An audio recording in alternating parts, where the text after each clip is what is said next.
The slap came so suddenly, I didn't even have time to react. My glasses flew off and shattered on the polished ballroom floor. 130 guests stood frozen, watching in complete silence. My cheek burned. But the pain in my heart was much worse, Juliet. My daughter-in-law had just slapped me on her wedding day, all because I refused to give her the keys to my apartment. That's what you get for being selfish, she shouted at me in front of everyone. A woman your age doesn't need that much space. The silence that followed was unbearable. No one moved. No one spoke. I bent down, trembling, to gather the broken pieces of my glasses. Some guests looked away. Others whispered quietly, but not a single person stepped forward to defend me. The humiliated mother-in-law. My son Ethan stood still, his eyes fixed on the floor, as if I didn't even exist. "You're not welcome here anymore," Juliet said coldly. She adjusted her spotless wedding gown and smiled. "Ethan and I need privacy to start our new life. Your apartment would be perfect for us while we look for something better." Her words were sharp, cruel. For months, I had tolerated her snide remarks about my clothes, my car, my simple life. But this time, she crossed a line that should never be crossed. Slowly, I stood up. I could feel every eye fixed on me. Tears ran down my face. But something inside me had changed forever. That slap wasn't just physical. It was the end of everything. For years, I had lived quietly, with humility and restraint. No one, not even my own son, knew the truth about my past. As I walked toward the exit, memories began flooding back. I remembered Juliet's first visit to my apartment 2 years ago. Her expression dropped the moment she saw my small home. The old furniture, the tiny kitchen.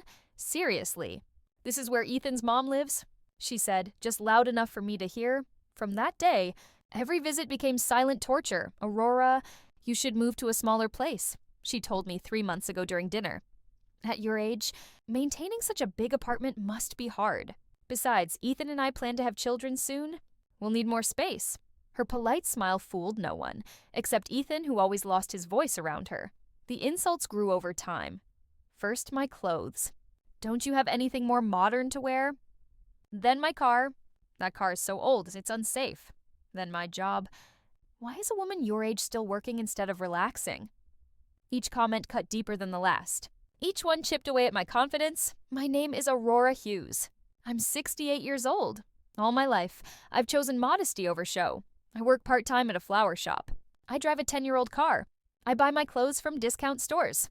To most people, especially Juliet, I appear to be a simple widow living on a fixed income. But that's the image I've carefully built for years. What none of those pitying faces in that ballroom knew was my life had once been completely different. Before my husband passed away, my husband Robert had never been the ordinary office worker everyone thought he was. We had made a deliberate choice to live simply and hide our real wealth, protecting our family's privacy, a decision that now felt almost prophetic. As I left the ballroom, I could still hear the guests' whispers behind me, like a toxic cloud. "Poor thing, she looks so fragile," murmured Juliet's aunt. "The bride is right. That woman can't take care of herself anymore," said Ethan's cousin.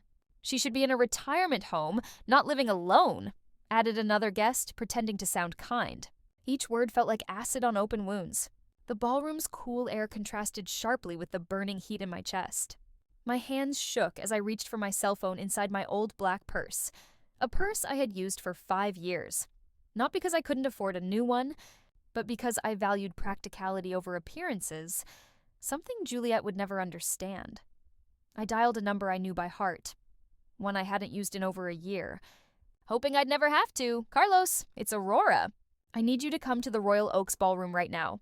Bring the documents we discussed. It's time they know the truth." My voice trembled, but there was a firmness I hadn't felt in years. "Are you sure, Mrs. Hughes?" Carlos asked carefully. "Once we do this, there's no going back." I looked back one last time at the ballroom. Juliet was laughing with her friends, probably telling them how she had humiliated her useless mother-in-law.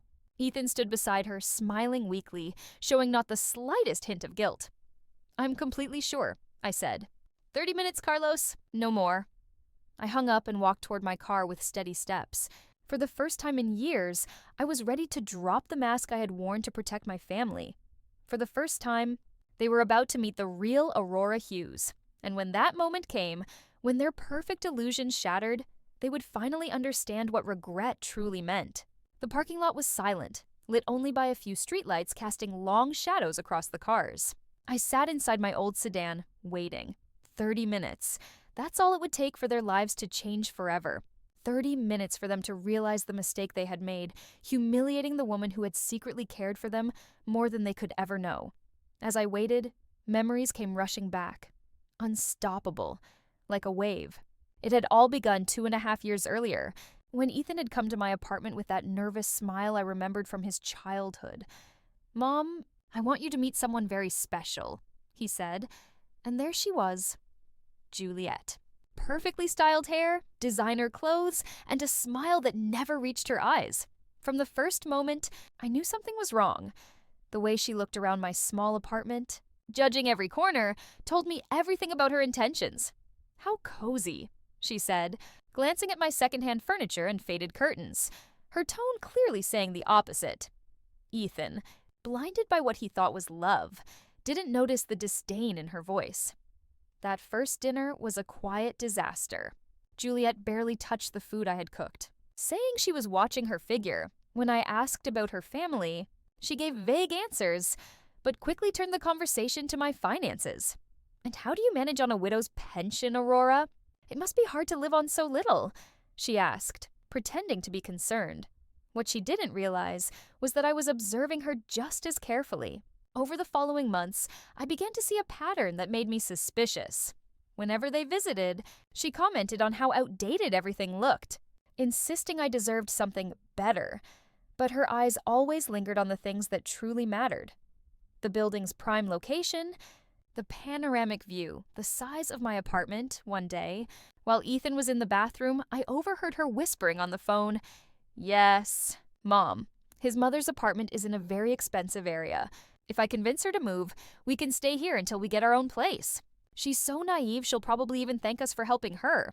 Her words hit me like a knife. But when she came back, I smiled, pretending I hadn't heard a thing.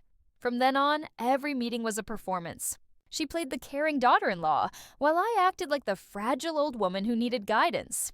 But inside, I was quietly gathering information, watching her every move, learning her true motives. It became a chess game, one we both thought we were winning. As months passed, her manipulation became bolder. First came gentle suggestions. "Aurora, I've seen lovely apartments for seniors, everything included. No maintenance worries." Then the pressure grew stronger. "You can't live alone forever. It's dangerous. What if something happens to you?" Each comment was meant to make me feel weak, incapable. And Ethan, my own son, began repeating her words like a parrot. "Mom, Juliet is right. Maybe it's time to move to a smaller, safer place." Watching him slowly turn into her puppet was more painful than any insult. The son I had raised with love and sacrifice now saw me as an obstacle. After their engagement, the visits became more frequent and more stressful. Juliet began bringing real estate magazines and brochures for senior living communities. "I'm just looking out for you, Aurora. I want you to have the best life possible," she would say, laying the papers out like a business deal. But I had already started my own investigation. One afternoon, while they were out shopping for the wedding, I called an old friend in real estate. "Amelia, I need you to check something. There's a couple interested in my apartment. I want to know their real financial situation." The truth she uncovered shocked me. Juliet and Ethan were drowning in debt. Their $50,000 wedding was entirely paid for with credit cards and personal loans. Their rent was overdue. Their cars financed far beyond their means. Their whole lifestyle was a facade built on debt. Suddenly, everything made sense. The rush to get married, the constant talk about my apartment, the pressure to move. It wasn't love that bound them. It was desperation. And my apartment, in one of the city's most exclusive areas, was their only way out. The realization shattered me. My son, the boy I had raised with honesty and hard work, had chosen deception. He had let an ambitious woman convince him to see his mother as a source of profit instead of love. As the wedding approached, their demands grew bolder. Aurora, you can't be so selfish, Juliet said, just 3 days before the ceremony. Ethan and I have sacrificed so much for this marriage. The least you can do is help us with housing. Her tone was no longer pretending to be kind. It was a direct demand. That night, I made a decision that would change everything. I called Carlos, my financial advisor and the only person I trusted since Robert's death. Carlos, I need you to prepare some documents, I told him. I may soon have to reveal things I've kept secret for years. Are you sure this is the right time? He asked carefully. Once this goes public, there's no turning back. But I had already decided. The family I had protected with silence had chosen betrayal. Now, sitting in my car, waiting for Carlos to arrive with the papers that would change everything, I knew the moment of truth had come. 25 more minutes, and Juliet, Ethan, and all those people who pitied me would discover who I really was. 25 minutes, and their perfect illusions would collapse like sandcastles. The night breeze moved the trees gently, casting moving shadows under the streetlights. It felt poetic that on such a beautiful night, so many lies were about to die forever. 20 minutes had passed since I made that call, and every second felt like an eternity. From my car, I could see the golden lights of the ballroom and hear the cheerful music and laughter spilling out through the open windows. It felt surreal to think that in just a few minutes, that joyful celebration would become a nightmare for its main participants. I closed my eyes, letting the painful memories of the past few months flood my mind. I needed to remember exactly why I had reached this point of no return. The greatest humiliation had come just 2 weeks before the wedding, during what Juliet called an important family meeting. She arrived at my apartment with Ethan and her parents, a carefully planned ambush. Aurora, we want to talk about your future, began Juliet's mother, a haughty woman who looked at me as if I were an inconvenience. We believe it's time you start making responsible decisions about your life, added her husband, a heavy-set man who examined my apartment like a property evaluator. At your age, living alone in such a big place isn't just unnecessary, it's risky. What if you have a medical emergency and no one knows for days? Their words sounded rehearsed, too polished to be spontaneous.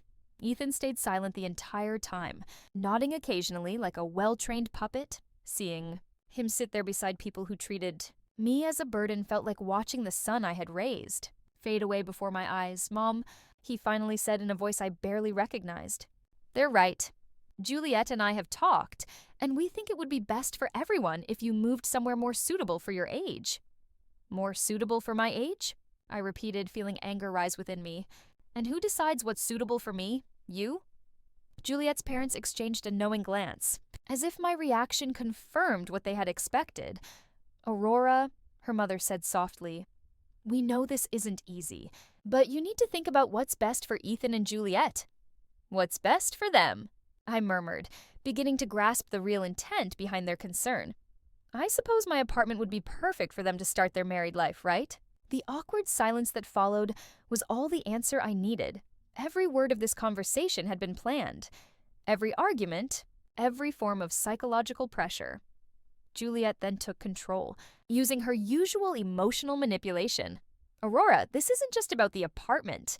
It's about your well-being. We found a wonderful residence for people your age. It has 24-hour medical care, social activities, prepared meals. You'd make friends with people who understand what you're going through. Her fake smile made me feel sick. What I'm going through? I asked, pretending confusion. And what exactly do you think I'm going through, Juliet? She looked at Ethan before answering. Well, loneliness, financial instability, maybe fear of not being able to care for yourself. It's normal at your age, Aurora. You don't need to be ashamed of needing help. The audacity of this 28-year-old woman telling me what was normal at my age left me speechless. Then I saw something in her eyes that chilled me, a belief that she had the right to decide my life, my home, and my choices. To her, I was no longer a person, but an obstacle to be removed quietly. We've done the math, said Juliet's father, pulling out a folder they had prepared. The residence costs around $2,500 a month. Selling your apartment would cover that for years, and there'd still be enough left to help Ethan and Juliet with their wedding. Expenses. There it was, the truth laid bare. This wasn't about my safety or comfort. It was about money, turning my home into cash to fund their lifestyle. And if I refuse? I asked, though I already knew the answer. Aurora, Ethan said, his voice rehearsed. We hope it won't come to drastic measures. But if your mental health declines to where you can't make rational decisions, the threat was clear. If I didn't comply, they'd try to declare me mentally unfit. They had researched, planned, and prepared to take everything I owned, by force if needed. My own son sat there, letting strangers threaten his mother. That night, after they left with my firm refusal, I cried for the first time in years, and not out of sadness, but for the death of the illusions I once held about my family. Through tears, I called Carlos. I need you to investigate something urgently, I told him. Find out everything about my son and his fiancée. Debts, income, liabilities, everything. The results were devastating. Ethan earned $45,000 a year as a sales manager, but had over $80,000 in credit card debt. Juliet worked part-time as an image consultant, earning maybe $4,000 a year, but spending like a CEO. Together, they owed more than $120,000, not including wedding loans. Their $2,000 a month apartment was 3 months behind on rent. Their car payments consumed 60% of their income. And their main credit card was maxed out. They were financially collapsing. And my apartment was their only hope. But one detail in Carlos's report broke me completely. For the past 6 months, Ethan had been contacting banks and insurance companies about taking loans against his elderly mother's property. He'd even inquired about legal steps to gain financial power of attorney over senior citizens. My own son had been preparing to take everything from me, piece by piece, for months. The most painful part of the report came at the end. According to a private investigator hired by Carlos, Juliet had been telling her friends that she had sacrificed herself by getting engaged to an older, less attractive man because his mother owned valuable properties and had no competing heirs. To her, marrying Ethan wasn't an act of love. It was a calculated investment in my estate. That revelation was the final blow. For weeks, I had thought about simply revealing my true financial situation to them, hoping the truth might make them reconsider their actions. But after reading that report, I understood this wasn't about money or desperation. It was pure, deliberate greed. Greed that had changed my son into someone I no longer recognized. The days before the wedding were unbearable. Every phone call from Ethan was another attempt to pressure me into giving up my home. Every visit from Juliet came with bitter comments about my stubbornness and selfishness. They had started treating me as if I were already a senile old woman whose opinions meant nothing. The night before the wedding, Ethan made one final attempt. Mom, tomorrow is the most important day of my life. Please don't ruin it by being difficult. Juliet just wants what's best for all of us. His words confirmed what I had feared most. I had truly lost my son. The man about to marry wasn't the boy I had raised with love and sacrifice. Sitting in my car now, waiting for Carlos, I realized everything had led to this moment. It wasn't revenge. It was justice, a way to show them the consequences of their actions. Some lines should never be crossed. In 15 minutes, everything would change forever. My hands trembled as I called Joseph, my 70-year-old neighbor who had witnessed many of the tense visits of recent months. Joseph, it's Aurora, I said, my voice shaking. Could you please go to my apartment and bring me the brown folder from the second drawer of my desk? Yes, right now. It's urgent. Joseph had been like a brother since Robert's death, and I knew I could trust him completely. As I waited, I remembered a conversation we'd had just a week earlier. He had seen Juliet arrive with a man carrying a briefcase. Aurora. That girl brought someone who was measuring your apartment from the outside, he had told me, his tone worried. When they saw me, they left quickly. I don't like what's going on. He had also been the first to notice the changes in Ethan. Your son doesn't greet me like he used to, he had said. He used to stop and talk, but now he rushes in and out like he's hiding something. His words confirmed what I already knew. I had lost my son long before that night's confrontation. The folder I had asked for contained documents no one in my family had ever seen. Bank statements, property titles, and investment papers Robert and I had kept private for decades. They proved that the modest widow living on a small pension was actually a woman with enough wealth to change lives with a single decision. 10 minutes later, Joseph appeared in the parking lot with the folder. Aurora, what's going on? You look upset, he said, handing it to me. It's about Ethan's wedding, I explained briefly, and I saw his face tighten with anger. That woman is dangerous, he muttered. I always knew it. Joseph, a man named Carlos, will arrive soon. When he does, tell him I'm waiting here, I said. And Joseph, after tonight, many things will change. I want you to know you've always been like family to me. His eyes filled with tears. You're family to me too, Aurora. Do what you have to do. When he left, I opened the folder and reviewed the documents. I hadn't seen in months. The first was a bank statement showing a balance of $400,000 in investments. The second was the title to a downtown office building generating $50,000 a month in rent. The third was the deed to a beach house I had purchased 10 years earlier. Robert had been a brilliant investor, starting from a small import business. He built a quiet but strong financial empire. We chose to live modestly to protect our privacy and safety. Visible wealth attracts problems, Robert used to say. Invisible wealth gives you power. I never thought I would need that power against my own son. Each paper represented years of hard work and discipline. I worked 3 days a week at the flower shop, not because I needed money, but because I enjoyed staying active. The old car I drove wasn't due to financial limits. I simply preferred simplicity. Ironically, the apartment Juliet coveted most was the least valuable property I owned. I had bought it for its memories, not its price.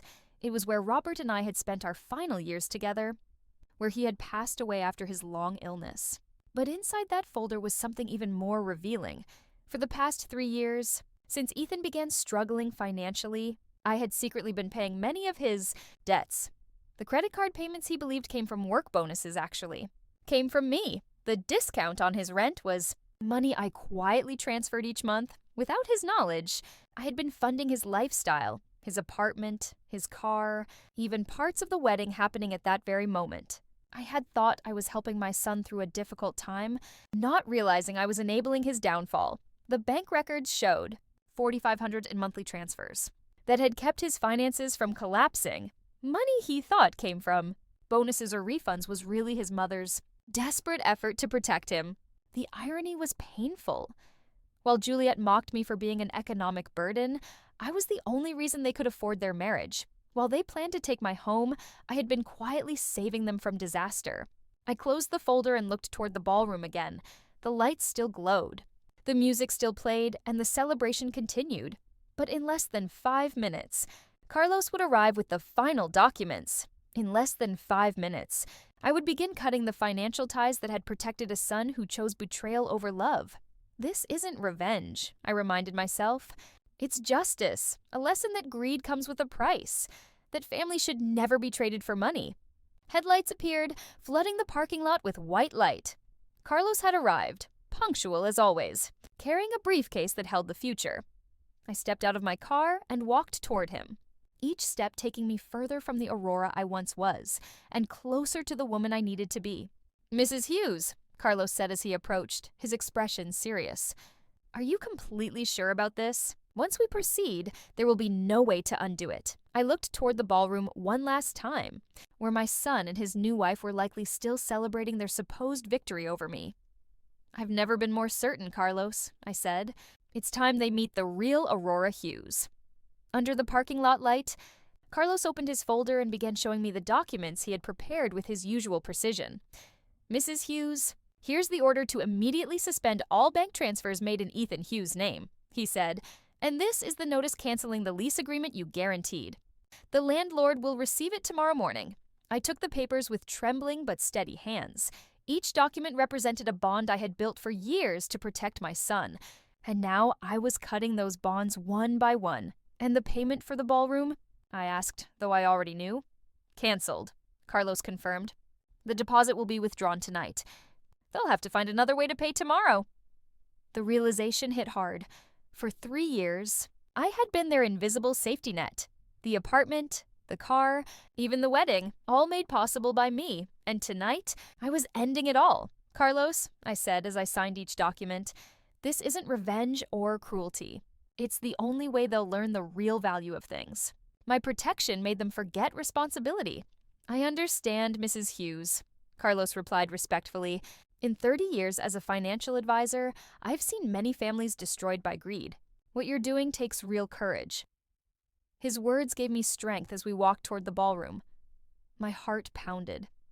Not from fear, but from the mix of sadness and resolve. I was about to regain my dignity, my self-respect, and my right to be treated as a person, not a resource. The music stopped abruptly as we entered. Around 130 guests turned to stare. Some recognized Carlos immediately. His presence signaled something serious. Juliet was the first to react. "What are you doing here, Aurora?" She shouted from the dance floor, still posing for photos. "You already left once? Wasn't that enough drama?" Her voice carried its usual arrogance, but I could sense fear behind it. "Ladies and gentlemen," Carlos announced clearly, "I apologize for interrupting, but I have urgent legal matters to discuss with Mr. Ethan Hughes and Mrs. Juliet Dawson." The room went silent. Some guests began recording. Realizing they were witnessing something unusual, Ethan walked toward us, pale and confused. "What's going on, Mom?" he asked, his voice unsteady. "Who is this man, and what legal matters?" "Ethan," I said firmly, "this is Carlos Jones, my financial and legal advisor. He has some documents you should see." Carlos opened his folder. "Mr. Hughes, you are hereby notified that the financial guarantee provided by your mother for your lease has been canceled. You have 30 days to find a new guarantor or vacate the property." Ethan's face turned white. "Financial guarantee?" he repeated, looking at me with growing horror. "Mom, what is he talking about?" Deep down, I knew he already understood. Carlos continued. "The monthly transfers of $4,500 your mother has been sending to your personal accounts have also been terminated. This includes payments for credit cards, car insurance, and other expenses." Juliet gasped. "That's impossible," she shouted, rushing toward us. "Ethan doesn't have a rich mother. Look at her. Look at her clothes, her car. She's an old woman living on a tiny pension." Her panic filled the room as guests began whispering. Fascinated by the scene, "Finally," Carlos said calmly, holding up the last paper, "the payment guarantee for this event has also been revoked. The venue has the right to request full payment before guests can leave tonight."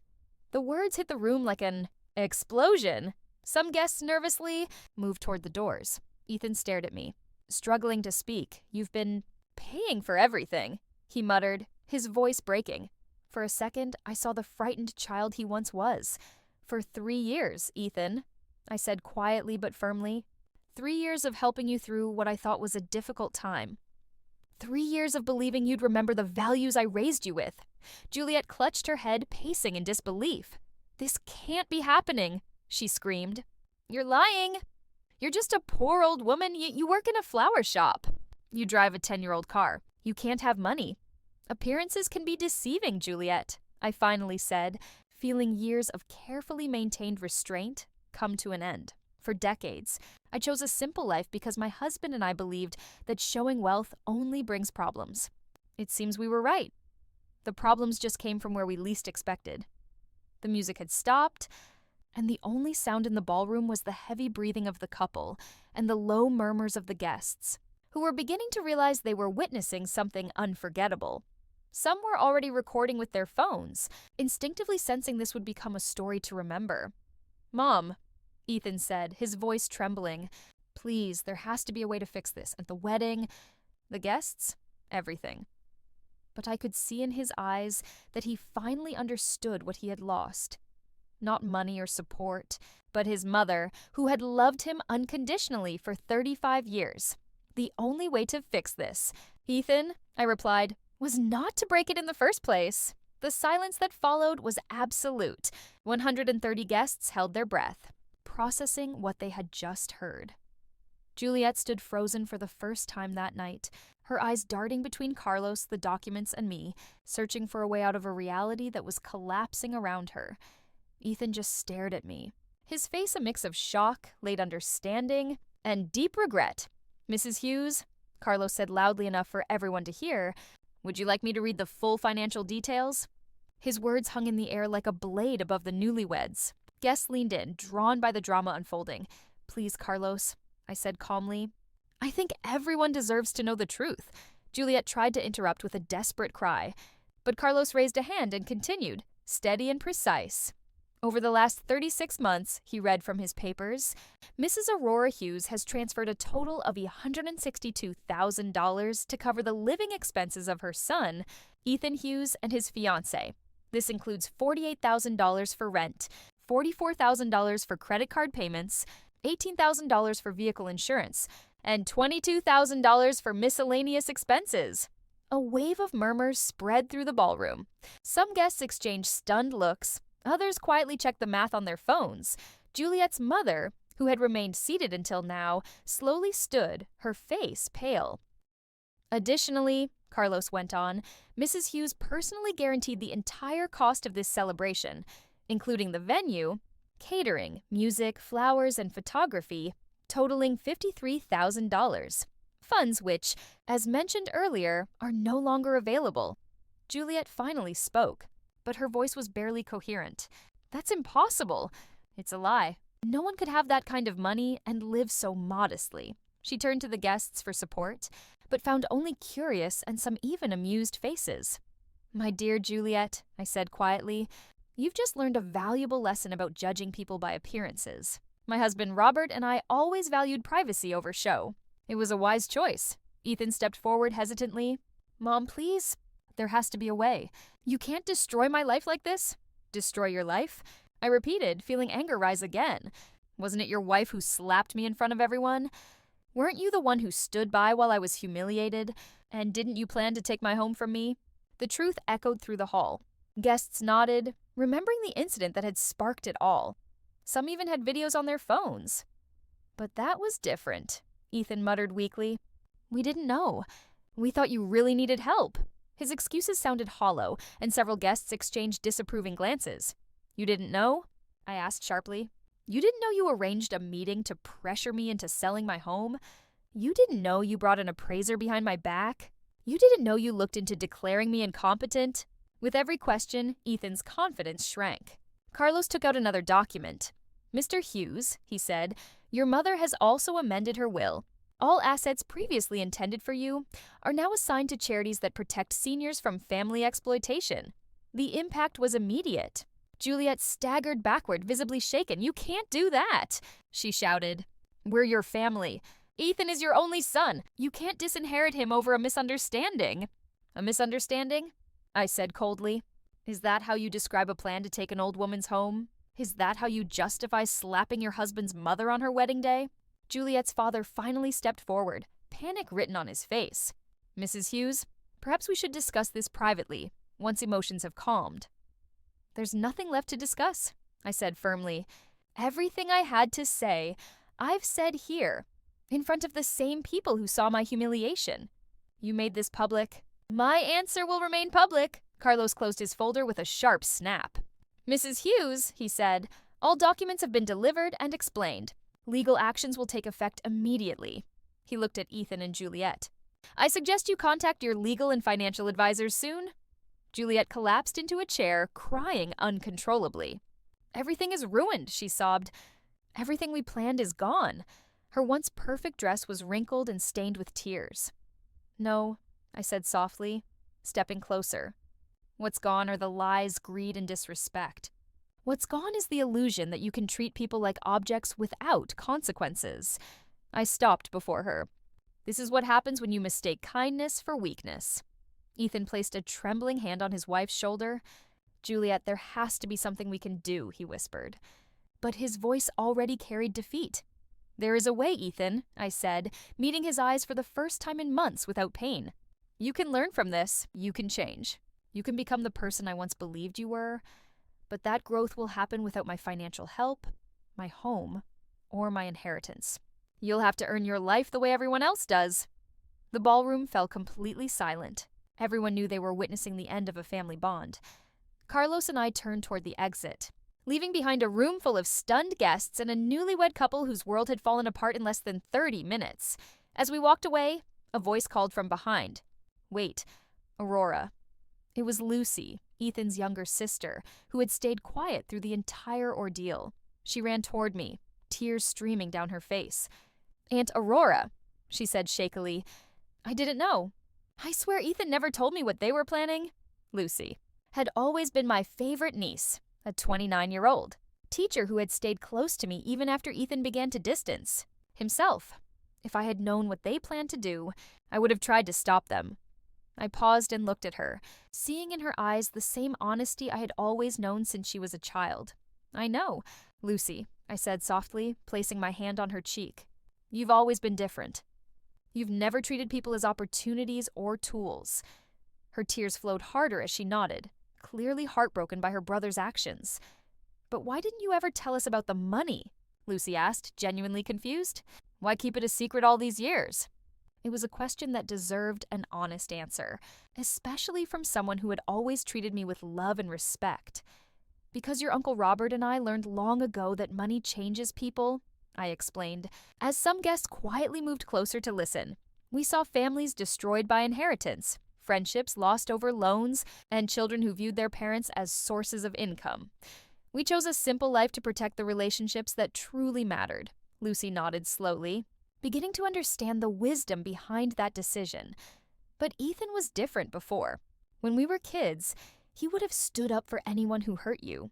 What happened to him? She asked, her voice full of sadness for the brother she no longer recognized. What happened to him was Juliet, I replied quietly, without anger. It was greed disguised as love, ambition without values, and my mistake was trying to protect him instead of letting him learn responsibility and consequences. My words carried through the ballroom, where guests stood silently listening.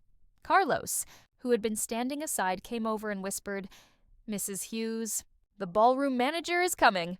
He's already aware that the guaranteed payment was canceled. I looked up and saw a large man in a suit walking toward us, holding papers and wearing a serious expression. Mrs. Hughes, he said tensely, I just received a notice of payment cancellation that seems irregular.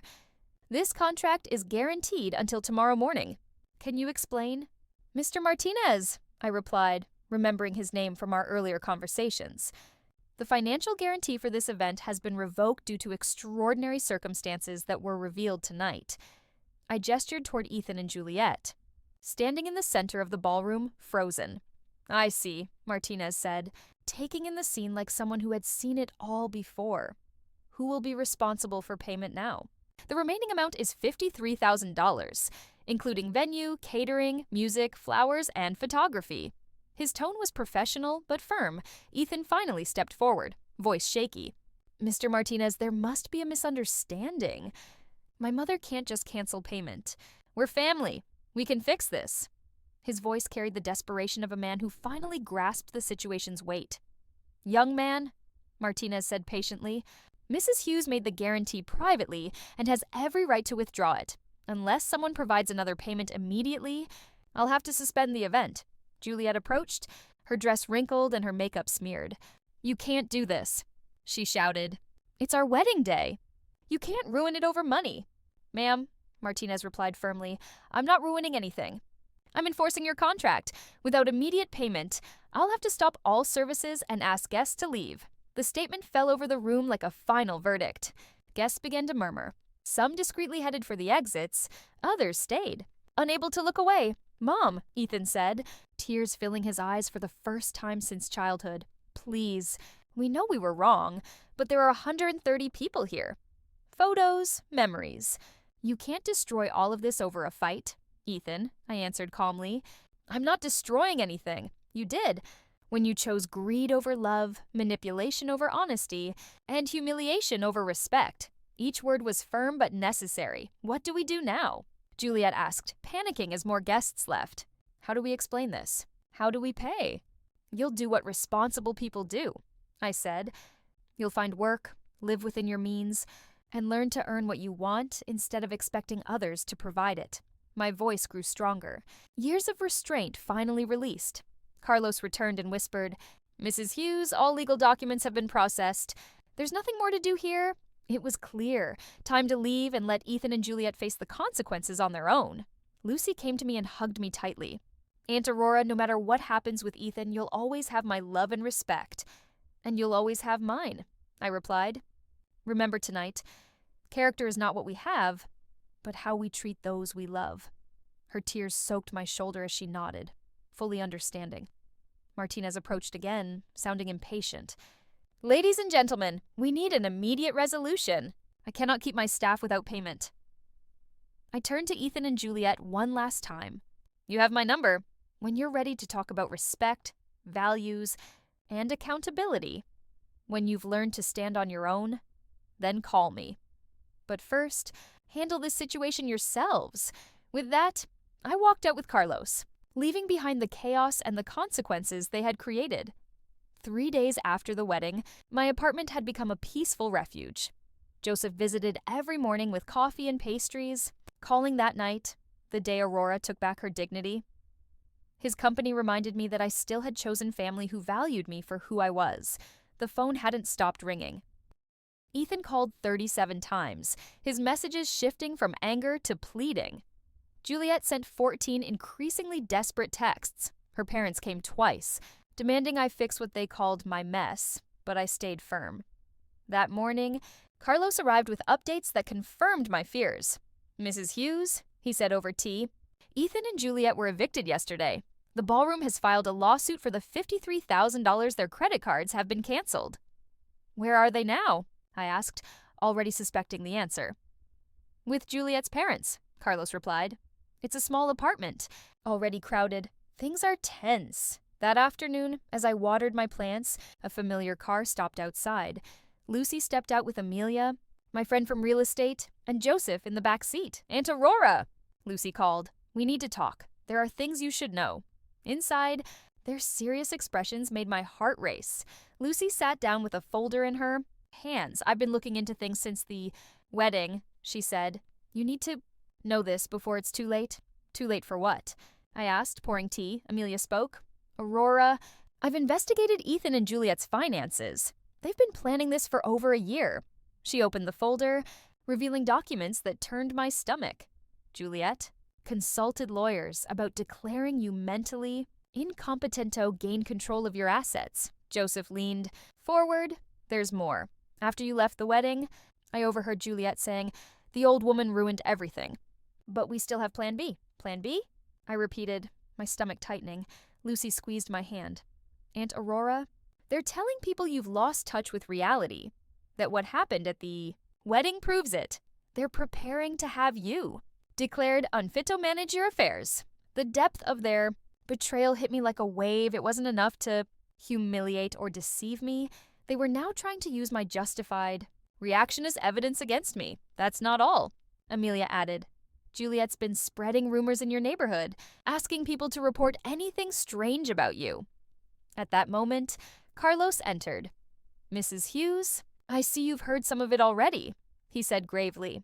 Ethan filed a petition yesterday requesting a court evaluation of your mental competency, citing your irrational behavior and emotional instability. On what basis? I asked, furious. He submitted sworn statements from several wedding guests. Carlos explained. They describe your emotional outburst as unjustified and your financial decisions as vengeful. Statements claiming that you are no longer able to make rational decisions. Lucy held my hand. Tighter, Aunt Aurora. They've convinced several guests from the wedding to sign declarations. Most of them don't even understand what really happened that night. They just saw an older woman confronting a young couple. Her voice carried the frustration of someone who knew the truth but couldn't make others see it. But there's good news too, Joseph said with a small smile that contrasted with the tension in the room. It turns out there are more people supporting you than they think. He took out his phone and showed me a screen that left me speechless. Joseph, what is this? I asked, looking at what seemed to be a social media video with thousands of views. Aurora, remember how many guests were recording that night? Some of those videos have gone viral, he explained. People aren't seeing a senile old woman attacking a couple. They're seeing a dignified woman standing up against years of manipulation. Amelia leaned in to look as well. Aurora, the comments on these videos are almost entirely in your favor.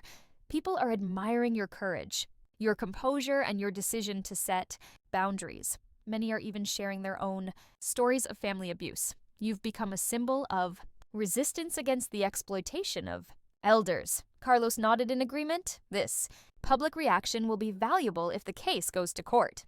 It's hard to argue that someone is mentally unfit when thousands are praising her logic and sense of justice. His confident smile suggested the legal situation might not be as hopeless as it once seemed. But there's something else I need to say, I continued, making a decision I had been considering for the past 3 days. If Ethan and Juliet want to turn this into a legal battle, then they'll soon find out who they're dealing with. I stood and walked to my desk, where I had prepared my own folder of evidence. For the last 3 days, I've been consulting lawyers who specialize in elder abuse. I've documented everything. The intimidating visits, the hidden threats, the plan to take my property, even the slap Juliet gave me. I showed them photos of my bruised cheek taken right after the wedding. Medical proof of the assault. If they want to fight, I said firmly, they'll have one, but it will be on my terms. With the truth on my side, then I smiled. Slightly, I've also decided to do something I should have done years ago. Tell my story. Publicly, I'm going to show everyone what happens when greed hides. Behind the mask of family love, the atmosphere in the room shifted, filled with the energy of people who knew they were standing on the side of truth and justice.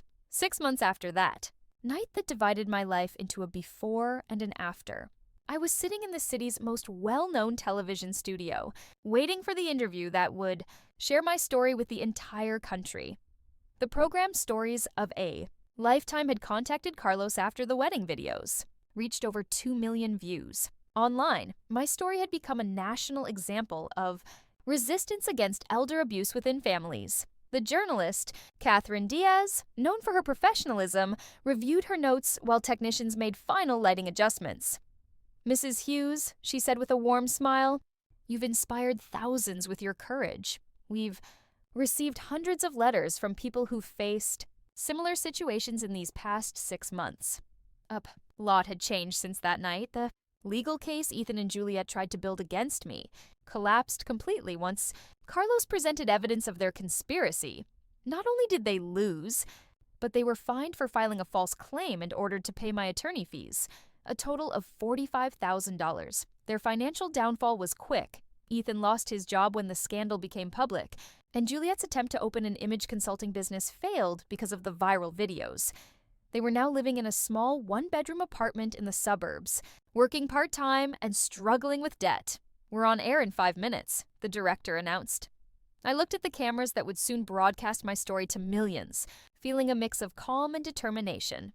Next to me sat Carlos, ready to explain the legal side of the case. In the audience were Joseph, Lucy, and Amelia, my pillars through all these difficult months.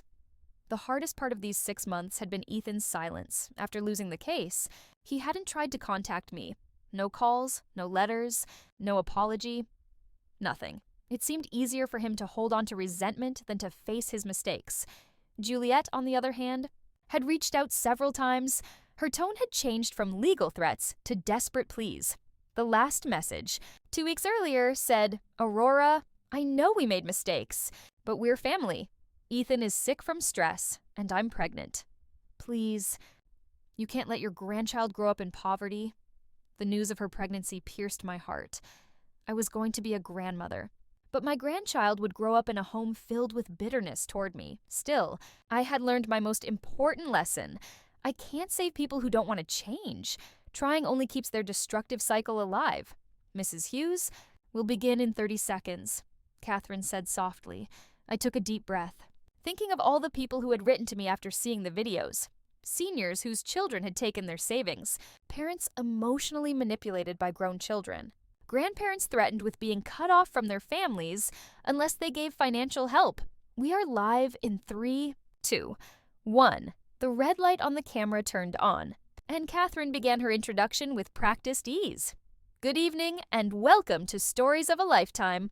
I'm Catherine Diaz, and tonight we're joined by Aurora Hughes, a 68-year-old woman whose story has captured the nation and brought attention to the issue of family abuse towards seniors.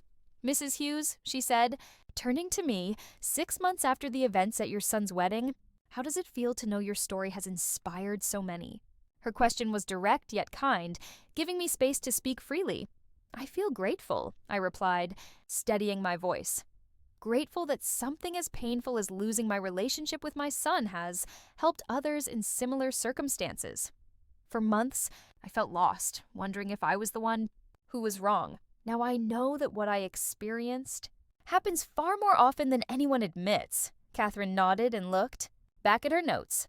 Tell us about the years leading up to that night, Catherine asked softly. When you first began to sense that something wasn't right in your relationship with your son and his fiancée, was the question I had been waiting for. My chance to explain how emotional and financial abuse grows slowly, almost invisibly. It began with small things, I said, recalling the early warning signs I had ignored out of love, comments about my age, suggestions that I was no longer capable of managing alone, gentle pressure to make choices that benefited them. Family abuse rarely begins with yelling or violence. It starts by quietly weakening your confidence, making you doubt your own judgment. Carlos leaned forward to add legal context. What Aurora describes is a typical pattern in elder abuse cases. Abusers, especially family members, start with psychological manipulation before moving to direct control. It's dangerous because it hides behind the mask of care. And when did you decide to reveal the truth about your finances? Catherine asked. It was after the slap, I replied simply. When Juliet struck me in front of 130 guests because I refused to give her my apartment keys. That moment made me realize a boundary had been crossed. It was no longer about protecting my family. It was about protecting myself. The interview went on for 45 minutes, covering every part of my story. I spoke about choosing a simple life to regain my privacy, about years of secret financial support, the plan to declare me incompetent, and the legal fight that followed. Each response was meant not only to tell my story, but to help others recognize warning signs and know where to seek help. Mrs. Hughes, Catherine asked near the end, what message would you give your son if he's watching tonight? It was the hardest question, the one I both feared and expected. I looked straight into the camera, hoping Ethan might be listening. Ethan, I want you to know I still love you. I always will. You are my son. But loving someone doesn't mean accepting abuse. It doesn't mean giving up your dignity or becoming a victim of greed. The doors to my heart will always remain open, but only if you return as the honorable man I tried to raise you to be. Only if you take responsibility for your actions. Only if you understand that family must be built on love and respect, not manipulation. Turning to the audience, I continued. To anyone who sees their story in mine, please remember, you have the right to be treated with respect, no matter your age. You have the right to make your own choices about your money, your home, and your life. You have the right to set boundaries and to seek help when those boundaries are violated. When the camera stopped rolling, the studio erupted in applause. Catherine hugged me, tears in her eyes. Aurora, that was one of the most powerful interviews I've ever done. It will change lives, Carlos nodded proudly, aware that we had achieved something greater than winning a legal case. That night, as I rode home with Joseph, Lucy, and Amelia, I felt more peaceful than I had in years. I had told my truth and used my pain to help others. No matter what happened with Ethan, I knew I had done what was right. Aurora, Lucy said from the back seat, I'm so proud of you. You turned your worst experience into something that will protect others. Her words echoed in my heart as we reached home. The apartment Juliet once coveted now truly felt like mine. Not because of a legal victory, but because I had finally learned to value myself and demand respect. I realized that sometimes the only way to save a relationship is to be willing to let it go. That night, as I went to bed, I knew I had set the most important example of my life. That it's never too late to stand up for yourself. That you're never too old to demand dignity. And that true love sometimes requires the hardest choices. My story had ended, but my life was beginning again. 2 years have passed since that. Night that divided my life into before and after. As I write these words, I sit on the same balcony where I once watered my plants and endured silent humiliations, believing that was what love required. How different life looks when you finally learn to value your dignity. My mornings now begin with a call from Carmen, the coordinator of the Aurora Hughes Foundation for the Protection of Seniors. Yes, I named the organization after myself, a cause funded by the inheritance I redirected. Aurora. We have 23 new cases this week, Carmen reported, her tone a mix of sadness and determination. All similar patterns. Adult children pressuring parents for property or money. Each file feels like a reflection of my past, Yesterday, I reviewed the case of a 72-year-old woman whose daughter convinced her to sell her house for her own good, only to spend the money on a failed business and a trip to Europe. The day before, it was a 69-year-old man whose twins told him, "If you don't lend us $50,000, you'll never see your grandchildren again. I've turned my most painful experience into my life's purpose." The foundation has already helped more than 400 seniors regain control of their finances, homes, and self-worth. We have lawyers, social workers, psychologists, and support systems I wish I'd had when I was alone and afraid. Joseph is still my closest friend and now serves as the foundation's vice president.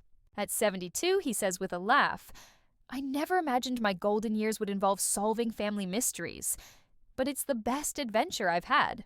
Lucy moved into the apartment next door a year ago. After her short marriage ended, she decided she wanted to live near the bravest woman I know. Working as the foundation's education director has given her purpose she never found as a school teacher. Aunt Aurora, she often says, "You taught me that real family isn't always blood. It's those who choose to respect you." My public story brought unexpected rewards. The book I co-wrote with a journalist, When Love Hurts, An Elderly Woman Fights Back, became a national bestseller with over 200,000 copies sold. All royalties go directly to the foundation. The letters from readers prove how many people share this experience of silent suffering. Carlos, still my financial advisor and now the foundation's chief accountant, often reminds me, "Mrs. Hughes, we've recovered more than $3 million in assets stolen through family manipulation." People often ask if I miss Ethan. The truth is complicated. I miss the kind boy he once was, the son who showed glimpses of kindness and decency. I miss the illusion of the family I believed we were. But I don't miss the years of manipulation, guilt, and disrespect. Ethan contacted me 3 times in these 2 years. Once, 6 months after the TV interview, when coworkers had seen the show. Then, when his son, my grandson Oliver, was born.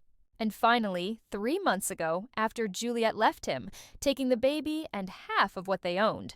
Each call was about money, never remorse or responsibility. His mindset hasn't changed.